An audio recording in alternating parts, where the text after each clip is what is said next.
I have not been able to make this video for some reason yet, and things are piling up, so this is going to be a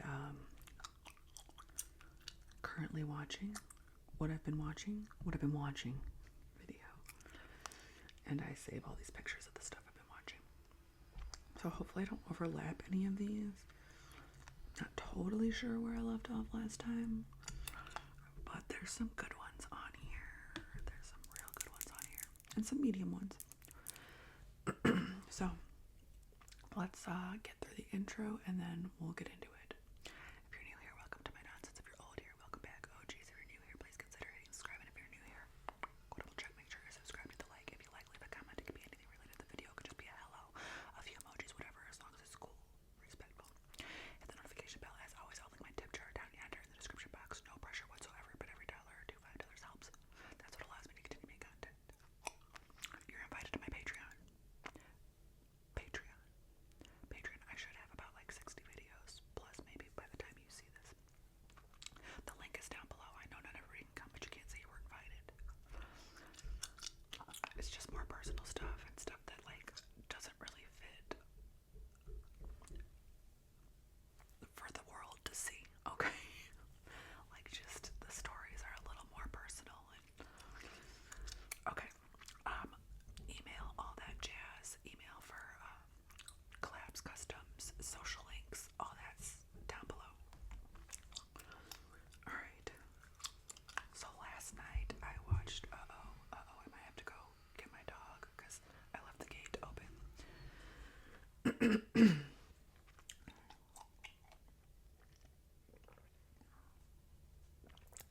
So last night we watched, it's called May December. It's Natalie Portman and I cannot think of her last name, Julia or Juliana with the red hair from Studio 54. I'm like, is it Studio 53? Do you guys remember, if you're in the United States, years and years ago when a teacher had a relationship with a seventh grade boy? Teacher was a woman, had an affair, if you can't call it, I don't know what you can call it. It ain't right. But she ended up, she had a family and everything and destroyed that family. Got with this child. They claimed they were in love. She got locked up and she was pregnant. The kid was 13. So this is a movie about that. Natalie Portman plays an actress that just got hired to play the woman, and so she wants to go out to that woman's house and like learn about her, blah blah blah, you know, method acting kind of. So she goes to stay in the town and mingle with the real woman. In real life, this boy, and in the movie, waits for this woman to get out of jail, and they continue their relationship and go on to have a set of twins too. So this couple, who is now all adults, right, it's a family of 3 living kind of normally. I don't know what to say about that. I guess it's legal after they're all adults, right? But he's in the show or in the movie. It's still. Did I say the name? It's called May December. You know, my brain is here, there, and everywhere. It's called May December, and it's on Netflix. In the movie, it's the family. Their kids are getting older. They're actually, the younger set of twins is about to graduate high school, and it's showing the father of these 3 kids kind of go through a weird revelation that maybe it isn't all good. And he's kind of watching his kids have moments that he didn't get to appreciate because he was violently thrust into the limelight, adulthood, fatherhood. So It was pretty good, but the ending was flat. The ending was pretty flat. But I do recommend it, but just know, like, don't expect a grand ending or anything like that. Alright, I watched Candy Cane Lane with Eddie Murphy, who, unfortunately, the more I learn about Eddie Murphy, the more I'm like, dang it, you too. But it was cheesy, but it was okay for a Christmas movie. That is on Amazon Prime. It's about Eddie Murphy's character. He lives on Candy Cane Lane or whatever, and they all compete to have the best Christmas decorations in their yard and on their house. It's a parade that goes through, and whoever wins gets a prize of some sort. So he goes, kind of like sells his soul to this mystical shop that has the tree that's going to make him win this prize, this like huge tree that is like a pop-up tree that you can put in his yard. But because he signed on the dotted line on the receipt, like all these things are out to get him after that. It's okay. It will give you Christmas vibes. It's okay. Okay, the next one, oof, it's heavy. It's a heavy hitter. It's slow, okay? Which is why I gave up on it the first time. But then, now that I watched it again, or started it again, I'm like, no, we're going in. We're going in and we're gonna figure this out. And that is The Bear. It's on Hulu, The Bear.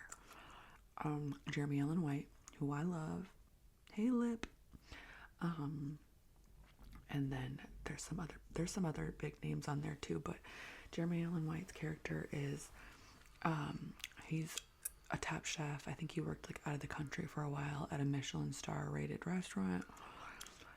And his brother was in the restaurant business too in Chicago. So this is a Chicago show, which is pretty cool because like it you know, if you're from Chicagoland, you'd be like, oh. Anyways, his older brother had committed back home in Chicago. So Jeremy Allen White's character, Carmi, comes back, and he was traumatized from working at this crazy restaurant anyways. It kind of shows like little flashbacks, and they were just so mean and so like intense at the restaurant that he was from. So he probably needed to come back home anyways, but he has to come home to these other circumstances, and his brother didn't leave him a note. His brother was on drugs, and he's like, how could I have missed this? So he's feeling all this guilt. And he's supposed to take over the restaurant, which was originally just like a Chicago style beef restaurant, but he's turning it into, he's kind of like gentrifying it. But the restaurant does need to be successful, or they're out probably like $500,000 or so. So they got to figure something out.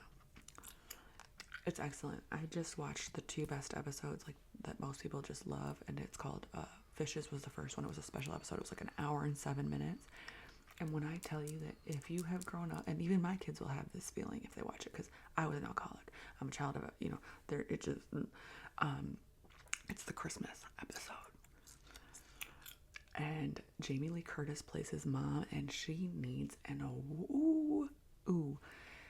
It's hard to watch. It's chaotic. You can see the decline. You can see the personality, like all the personality defects, like mounting. It's hard. It's tough. It's trauma therapy, I think, unless it's trauma bonding with the show, because it will just be like, ooh, and you will remember. You will get taken right back to horrible stuff from if you had parents that were alcoholics. This one I think my kids avoided with me, I think, but holidays were the worst. Every single time it was and I think the only reason my kids might have avoided it is because I was single, because when I was little, every holiday was either my real mom and real dad fighting, and my like mom and stepdad fighting, or my dad and stepmom fighting, and then you have to like get to the event and act like everything's okay, and then everybody that also shows up had been fighting all, And then people get a couple of drinks, and here we go. We're off to the races. And then also because that episode was a look back in time, his brother was still alive. So like you see these little hints that his brother was not doing well. But he didn't see him, because you don't always. The camera pans to it so that we can see as an audience. But that hit me a little hard too, because I'll try to keep my eyes dry. I just had a recent kind of a loss like that, but not with a direct family member, but somebody that was my step cousin back a long time ago when my dad was married to my stepmom. So her step nephew. And it was crazy because he was just here last summer. He came over to fix my because he knows my husband, and I didn't even realize who it was at first. But then I was like, hold up. I was like, are you X and X's kid? And he's like, yeah. I was like, well, I'm Bob's kid. And we were like, whoa. And we chatted, caught up a little bit, and a few weeks ago I got the news. Same thing, so I won't get more into it than that, but I say that to say, like, as I'm watching this show, I was just like,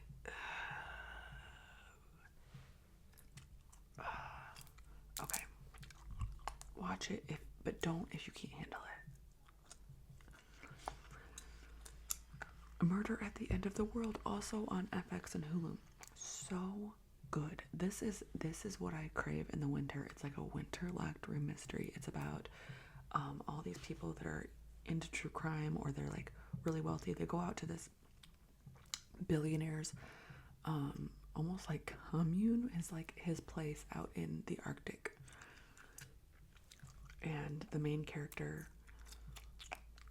she had solved a crime on her own, like a true crimer that solved a crime on her own, and she wrote a book, and she's just really intelligent. And she gets invited out there, and turns out the guy that she solved the crime with, who was also her ex, he had got invited out there too, but they weren't together. They hadn't been together in years. So she sees him and she's like, oh, this is what we're doing. Like her heart is just like, hi. And then some, maybe like 10 other people. Well, one of the people dies, like right away. And it's suspicious, and it's in this real cool like building that they're all staying in out in the Arctic. So, out of those people, she's trying to figure out who killed this guy. It's good. It is really good. So, watch The Bear if you could handle it. Watch Murder at the End of the World if you like locked room mysteries, winter mysteries, whodunits, Clue. Think Clue, but like modern and Arctic. And more drama. Clue was kind of a comedy, but that was the first locked-in mystery that I really like. That's when I found out that I love that. So that's what I always think too. One of those things that I'm watching is not even on here. The Other Black Girl, I started watching. I did stop watching it just because I started watching Murder at the End of the World, but I think it is good. The Other Black Girl is about black woman works at a editing company. Editing, publishing, are those the same thing? I don't know. And she's been working there for a long time.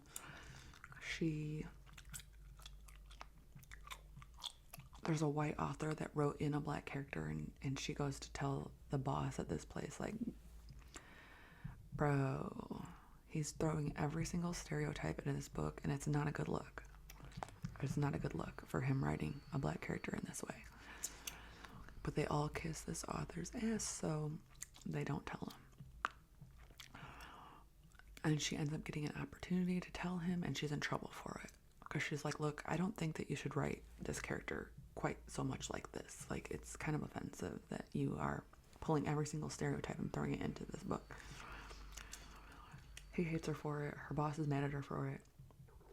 And they get a new one, because she's the only black girl at the office. So they get one more. And she comes in and she's like, yay! But it's weird. It's weird because the new girl seems to be kind of schmoozing and taking her role, kind of. So things get weird fast. And it goes on. It might be something paranormal. I can't quite figure out, and that might have been why I stopped watching it, because I don't do paranormal. And it was giving that vibe, so it might go there, but I don't know. And it was a book that I never read, obviously, because otherwise I'd know. Detour was a weird movie. I'm trying to think.